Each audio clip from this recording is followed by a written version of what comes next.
What is an urban legend? How are they formed? How do they persist? Legends from different times can be told 1,000 different ways, each telling reflecting the time they were formed, informed somehow by the world around them. I've lived in so many places over the years, and in every place I've heard the same whispered stories. How many variations have you heard of the story of the hook-handed killer stalking the couple on Lover's Lane? Every town has its own version with its own local flavour. Every town is different, and every town incorporates its own local fears into the legend. Sometimes it's not the hook-handed killer, but the Jersey Devil, a human, horse, bat hybrid of demonic origin. In Connecticut, Michigan, and Ohio, it's one of the Melonheads, one of a deformed gang of child insane asylum experiments. In Staten Island, it's Cropsey, the axe-wielding serial killer of the woods. I've been thinking about this a lot lately, and it all ties back to something that happened to me a few months ago. The air was heavy with rain and the skies had opened. I was in downtown Manhattan, late afternoon, on my way back home from work in Brooklyn. I worked as a background actor. Dead body on Law & Order, that's me. The back of my head, it's in succession. I had wrapped early and was on my way from one train station to the connecting Path train station, so I could continue my lengthy commute home to Jersey City. Between the two was about a 20-minute walk. It had been humid and overcast all day, but I had hoped in vain to beat the rain. Now, I was quickly becoming soaked in the style of someone who was trapped inside a washing machine during a flood. So I ducked into the first bar my eyes caught onto. It was a smaller, dingy place, somewhere I felt like I'd been before, but couldn't recall the exact details. I was somewhere in the vicinity of Greenwich Village, though even if I remembered the name of the place, I wouldn't tell you, and I would do my best not to seek it out again myself. Regardless, I went in because it was warm and a place to sit down away from the wind, rain, and steadily dropping temperatures. I hoped the rain would end quickly, but according to my weather app I would have no such luck. Standing in the doorway, I put on my COVID face mask and ventured further inside. That's when I noticed her, sitting on a stool on the far end of the bar, dressed in a white dress and black overcoat. Her hair was long, straight, and black. It shined in the light. Her skin was as pale as porcelain and a shadow fell over her eyes. She was older than me, maybe 10 or 15 years my senior, perhaps more. But she was oddly implacable. She could have told me she was any age and I would have believed it. The bottom half of her face was hidden beneath a face mask. There was something about her when her dark eyes turned towards me. Everything else in the room grew dim except for her. Despite the darkness of the bar and further shadows of the corner she sat in, she had a shine. I could see her clearly. When she gestured to me without a word, I came quickly to sit beside her. The bartender came, though I barely noticed through the shadows, and I ordered a drink. She felt like when you meet someone in a dream. Has that ever happened to you? They say that every face you see in a dream is someone you've seen in real life. I see actors a lot, but have you ever seen someone in a dream that you've never seen in real life before? That's what this felt like. I took my face mask off to drink my own drink. Hers stayed on. Fair enough. You can't be too careful these days. Fortunately, in the film industry they test actors, even background actors, every morning of every workday, so I was fairly confident of my own health. I also knew in Japan, masks were more commonplace before the pandemic than they were in the States. They were worn in cities with heavy smog and were worn every flu season by some, so I didn't think much of it. There was a sense of mystery to her. Her eyes were as black as the night sky and I could sense no emotion in them. I didn't even know what she looked like under her mask. I began to talk to the woman, asking her about herself, her name, occupation, and up close she was even more striking than afar. Her skin was smooth without even a wrinkle, almost like plastic or a piece of carved marble. Her hair shined like how a spider's web reflected light, and her voice, it was rhythmic, never faltering in tone, almost hypnotic.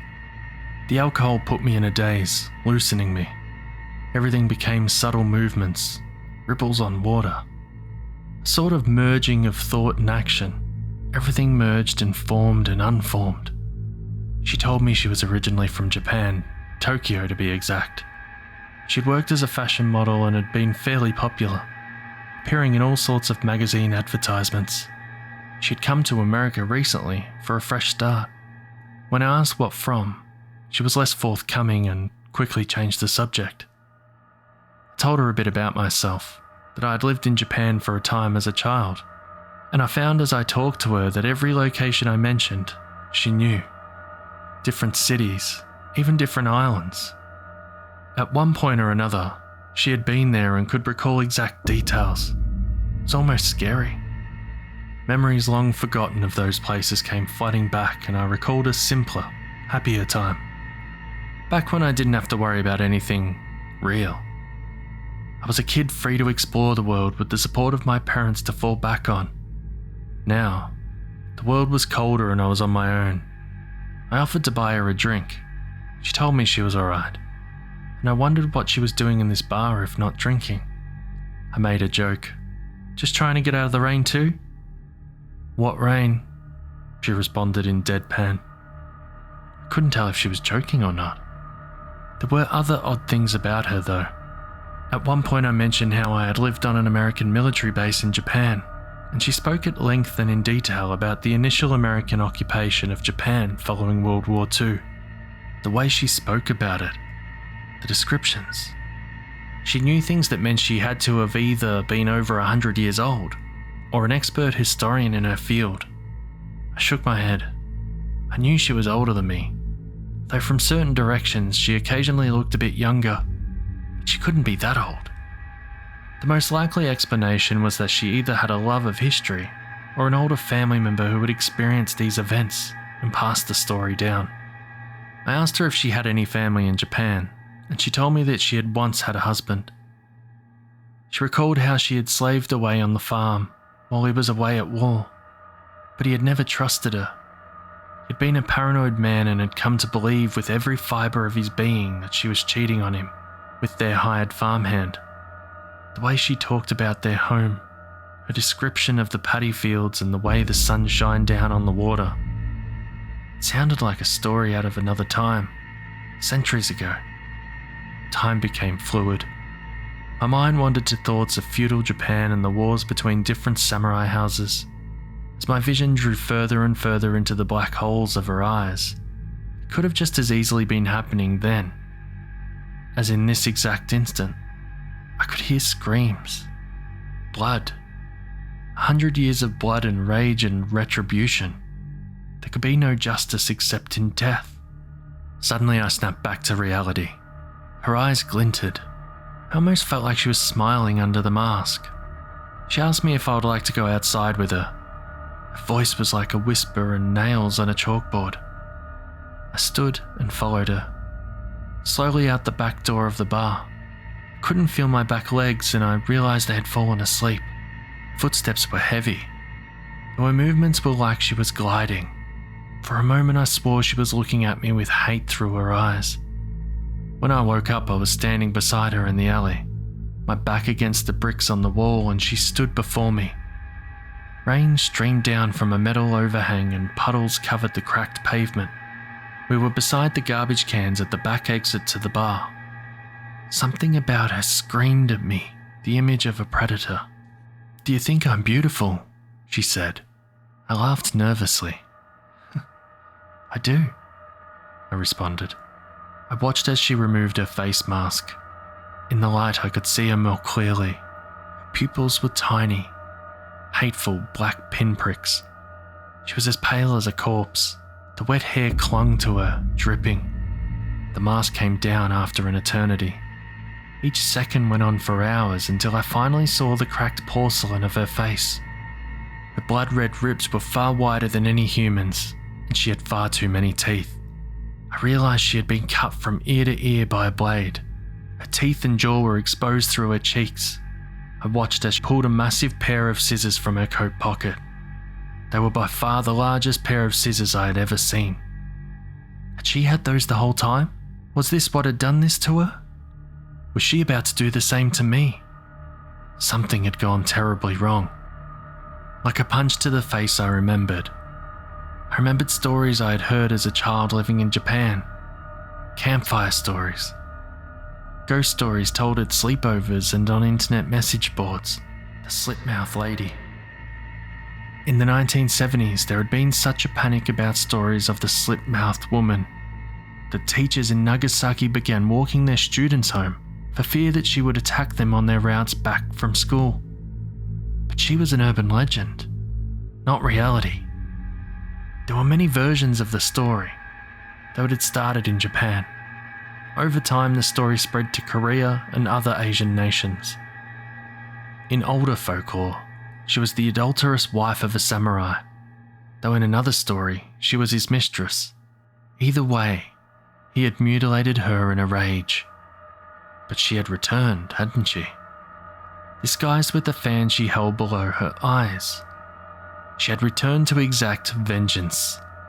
In more recent stories, she was horribly disfigured in a dental surgery gone wrong, and she wore a medical mask to hide her injuries. In another, she was a stalker of children who police chased into traffic, resulting in a facial injury. In the 90s, she was a victim of botched plastic surgery. In others, still she was a model, carved up by a jealous rival. She killed others with a knife or a sickle, or yes, even a pair of scissors. She couldn't exist. She was a metaphor, a bedtime story to scare children. But looking at her, I could tell that somehow every one of those stories could exist simultaneously. She lived in the whispers and nightmares, in the backs of throats that held back from saying her name. She was in the school bathrooms and locker rooms, following behind on the dark streets just out of view on a late night walk home. A stranger stopping you on a road through the forest late at night. And yes, she was there in the back of alleys, in the back of every alley. She was in this alley, blocking the way out, holding a blade to me, blocking my escape. No way out. Trapped like a cornered animal. Blood lips, black eyes, long hair, the bloody scissors. No escape. Her words tumbled out like 1,000 spiders from between her lips. Her voice was a croaking death rattle. Do you think I'm beautiful? This is what it feels like to be a ghost story. I'd left the ordered world behind. Truth had walked out the door and sensation had taken the wheel. All I wanted was to go back. I struggled to focus instead of giving in to the urge to scream. She guided the scissors like a caress across my face. There was nowhere to run. She had me trapped. How did the legend say you could escape her wrath? Average? Her eyes narrowed. She stared with confusion. Her scissor-wielding hand lowered slightly and she faltered. I took my chance and I ran. I ran out of the alley and then I ran some more. I didn't look back. I ran until I was out of breath and I kept running until I couldn't stand. I haven't been back to that area since. I know though that it doesn't matter. Her legend has spread now. I know she's out there, part of the crowd, able to hide amongst us. She's here, and wherever a version of her story is told, she will be there, ready to exact a bloody vengeance. I've started to wonder if it was all some kind of waking dream, but I don't think it would matter if it was. When I close my eyes, I can still see her. At night, I lie awake, facing the wall, terrified that if I turn around, I'll see her standing in the corner or at the foot of my bed. Terrified that she'll be there smiling with that cracked porcelain grin. I've been careful not to speak of her to anyone until now, to keep her story from being told wherever I can. I realize now that it's futile. Maybe, if I spread her legend, I can keep her away. Maybe by telling you all I can spread her out enough to improve my chances. Just know that if a woman like the one I described ever approaches you on your path, get out of there before she has a chance to show you her face. Thanks for watching this video. If you want to support the channel, we have a link in the description. Don't forget to subscribe, comment, share, like, and press the bell to get notification when new videos are uploaded. You can send your real or fictional stories to the email address in the description.